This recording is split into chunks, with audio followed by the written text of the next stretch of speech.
जन्नत पर स्वागत है दोस्तों। 78वें स्वतंत्रता दिवस की सबको हार्दिक बधाई। दोस्तों, आज जो मैंने टॉपिक लिया है, प्रधानमंत्री नरेंद्र मोदी जी ने लाल किले की प्राचीर से 15 अगस्त 2024 को बहुत सारी बातें कही। उनमें से एक प्रमुख बात है जिसमें आपका ध्यान आकर्षित करना चाहता हूं मैं, जो एक शब्द है सेकुलर सिविल कोड या सेकुलर सिविल लॉ। उन्होंने कहा कम्युनल सिविल लॉ को अब खत्म करने का समय आ गया है और सेकुलर सिविल लॉ को लागू करने का समय आ गया है। अब आप दोस्तों, आपके मन में प्रश्न आ रहा होगा कि ये सेकुलर सिविल लॉ कहां से आ गया। दोस्तों, ये सेकुलर सिविल लॉ आर्टिकल 44 को का ही एक रूपांतरित शब्द है, जिसमें भारत के प्रधानमंत्री ने ये कहने की कोशिश की है कि अब वो समय आ गया है जिसमें सिविल लॉ में भी का भी यूनिफिकेशन किया जाए, सिविल लॉ का भी एकीकरण किया जाए। जैसे इस देश में हत्या करने पर राम करे, रहीम करे, एंटोनी करे, सबको 302 एक जैसा लगेगा। ये क्रिमिनल लॉ है। तो इस देश में जब क्रिमिनल लॉ एक जैसा है, तो जो सिविल लॉ है, यानी जमीन विवाद है, शादी है, बच्चा गोद लेना है, ये अलग अलग नियमों के तहत क्यों बंधे?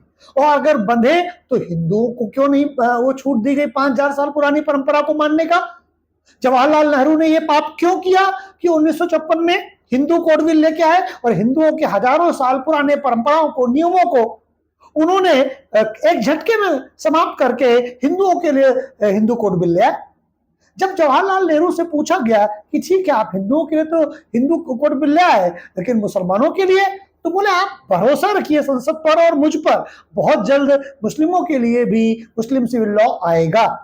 जवाहरलाल नेहरू ने वो उसमें झूठ बोला और मुस्लिम सिविल लॉ आज तक नहीं आया।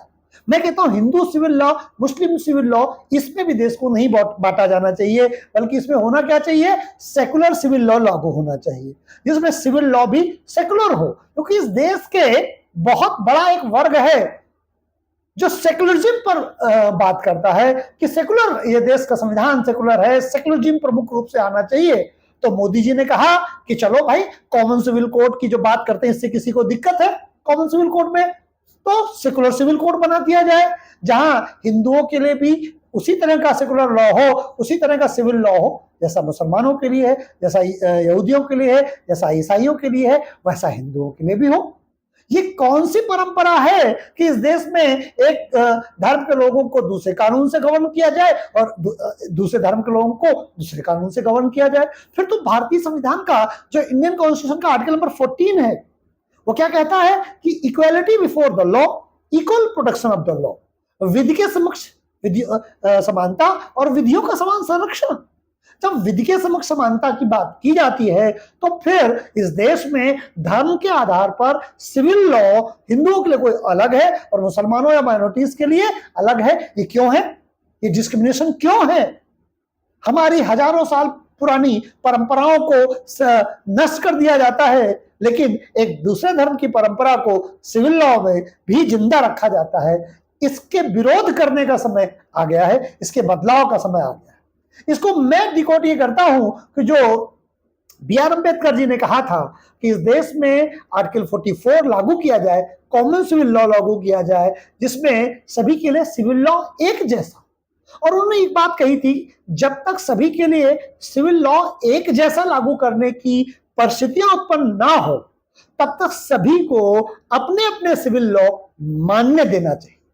जवाहरलाल नेहरू की धृष्टता ये रही, गलती ये रही कि उन्होंने हिंदुओं के लिए तो दूसरी परंपराएं, दूसरे सिविल लॉ कोडिफाइड कर दिया, लेकिन मुसलमानों को छोड़ दिया।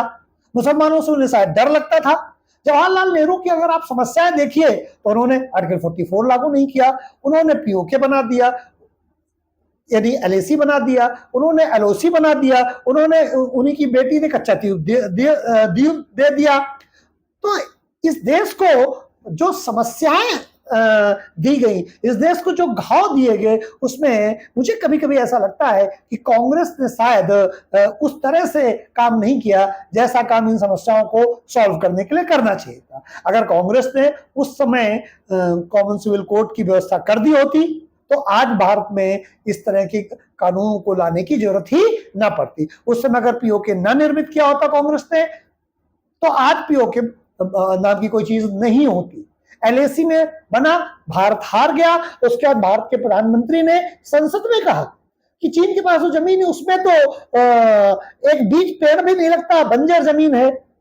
तो सदन में विपक्ष के एक व्यक्ति ने कहा कि सर, बंजर तो आपका सर भी है, आपके सर में भी एक बाल नहीं उगता। यानी उनके कहने का मतलब था कि क्या आपका सर भी दे दिया जाए, सर में कोई प्रोडक्टिविटी नहीं है। तो जवाहरलाल नेहरू आज जो चाइना के पास हमारी जमीन है, जिसे लेकर राहुल गांधी बड़े विवाद करते हैं कि भारत की जमीन चली गई, एलएसी का निर्माण ही जवाहरलाल नेहरू के समय में हुआ। और उसके बाद न तो जवाहरलाल नेहरू ने और न इंदिरा गांधी ने न राजीव गांधी ने कोई प्रयास नहीं किया एलएसी को प्राप्त करने का। आप ये समझ लीजिए। तो इन बातों को समझना होगा कि कांग्रेस पार्टी ने जिन जिन गलतियों को किया, मुझे नहीं पता उसके समय की पॉलिटिकल मजबूरियां क्या थी कांग्रेस पार्टी की, पीओके की क्या पॉलिटिकल मजबूरी थी। ठीक है, आपका एलएसी बन गया, आपकी मजबूरी थी, आप हार गए चाइना से, लेकिन चाइना को अपने पंचशील में बांधने की क्या जरूरत थी। चाइना को अपने, कहते हैं ऐसा, मैंने कहीं पढ़ा या सुना है कि वो जवाहरलाल नेहरू ने वहां के एक मिनिस्टर को या वहां के राष्ट्रपति को पूरा का पूरा अपना डिफेंस सिस्टम, फैक्ट्रीज वगैरह कुछ दिखा दिया और उसे लगा कि भारत में तो उतनी सामर्थ्य शक्ति नहीं है, तो आपने अपनी सिक्योरिटी के साथ कोलैप्स कर दिया, पंचशील सिद्धांत को लागू करने की चाइना के साथ कोशिश किया और वो पंचशील सिद्धांत पूरा फेल हो गया। तो दोस्तों, मेरे कहने का मतलब है, जो मैंने मेन मुद्दा उठाया था, फिर हम लोग थोड़ा सा भटक गए मुद्दे से, लेकिन मेरे कहने का मतलब है कि जो सेकुलर सिविल कोड है ये यूनिफॉर्म सिविल कोड का ही बदला हुआ रूपांतरित रूप है।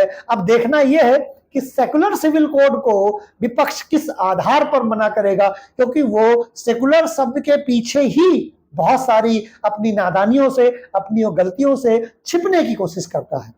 अब भारत के प्रधानमंत्री ने सेकुलर सिविल कोड में बदलाव की बात करी है। उन्होंने कहा अभी तक हम कम्युनल सिविल कोड में जी रहे थे। एक बार और प्रश्न आता है, शायद आपके मन में भी आएगा कि 11 वर्ष हो गए, भारत के प्रधानमंत्री ने सेकुलर सिविल कोड को क्यों नहीं लागू किया। अभी तक इस देश में कम्युनल सिविल कोड चलता था, चलिए ठीक है, आप तो पूर्ण बहुमत में थे, एक बार 282 थी, एक बार 303 थी, 350 प्लस सांसद थे, आपने सेकुलर सिविल कोड क्यों नहीं ठीक किया गया। आज एक चैनल में मैं था, तो उनके एडिटर इन चीफ के साथ था, उन्होंने पूछा मुझसे, आलोक द्विवेदी जी हैं, उन्होंने पूछा कि ये बताइए आलोक जी कि मोदी जी को 11 साल बाद क्यों याद आया सेकुलर सिविल कोड के लिए, 10 साल तक क्या करते रहे।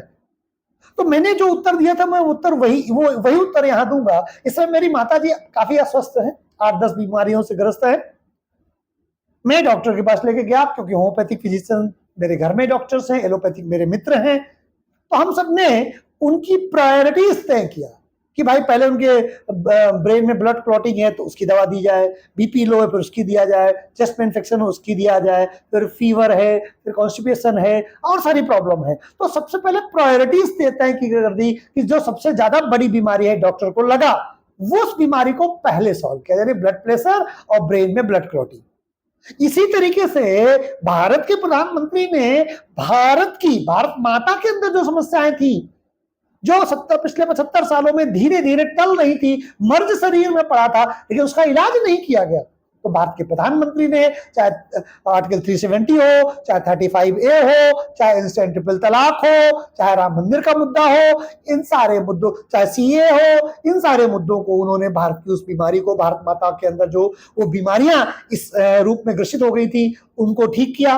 अब अगली बीमारी जो है वो सेकुलर सिविल कोड है, जो कम्युनल सिविल कोड इस देश पे चल रहा है, आर्टिकल 44 जो लागू नहीं हुआ, ये भी एक प्रमुख बीमारी है, जिसे भारत के सर्वोच्च न्यायालय ने कई बार कहा कि इसे खत्म करिए, ये नहीं होना चाहिए, सिविल लॉ एक जैसा होना चाहिए।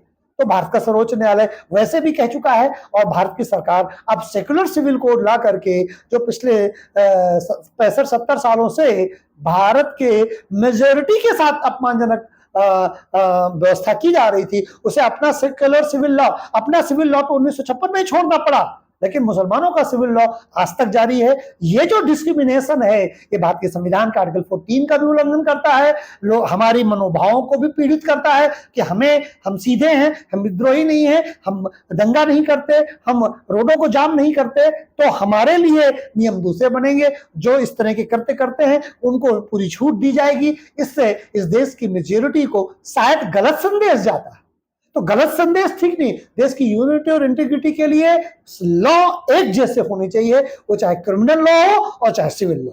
अगर क्रिमिनल लॉ से किसी की धार्मिक भावनाएं नहीं आहत होती, क्योंकि इस्लाम धर्म में क्रिमिनल लॉ के दंड अलग हैं, सिविल लॉ के दंड अलग हैं।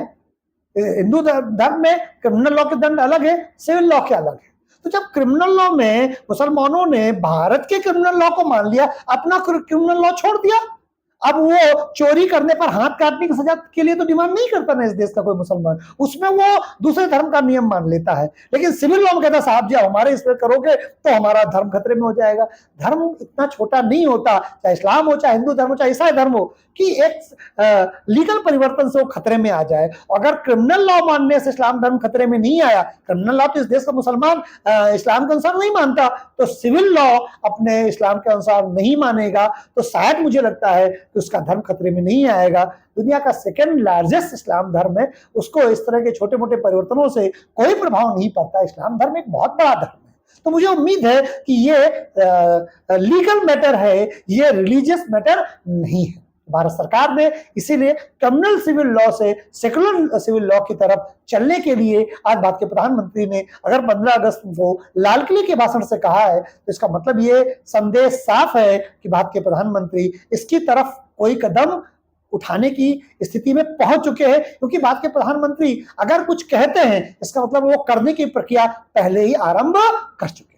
तो दोस्तों उम्मीद है कि सेकुलर सिविल लॉ आपकी समझ में आ गया होगा, और इसके बीच में ऐतिहासिक पृष्ठभूमि को भी मैंने न चाहते हुए भी टच कर लिया है, ये समझाने के लिए कि इस देश में कैसे कैसे भारत माता को बीमारियां लगी हुई थी, और भारत के प्रधानमंत्री धीरे धीरे एज ए डॉक्टर, जैसे डॉक्टर मेरी माँ को ठीक कर रहा है, वैसे ही मेरी भारत माता को भारत के प्रधानमंत्री ठीक करने की कोशिश कर रहे हैं, जिससे कि उनकी बीमारी भी ठीक हो जाए और उनके स्वास्थ्य में अचानक कोई बहुत बड़ा नकारात्मक परिवर्तन ना है। उम्मीद है कि मैं जो आपको सेकुलर सिविल लॉ के बारे में बताना चाह रहा था, वो मेरी बात आपको समझ में आई होगी। अगर ये बात आपको समझ में आई है, यहां तक आपने मेरा वीडियो देखा है, तो प्लीज चैनल को लाइक करें, सब्सक्राइब करें और शेयर अवश्य करें। नमस्कार।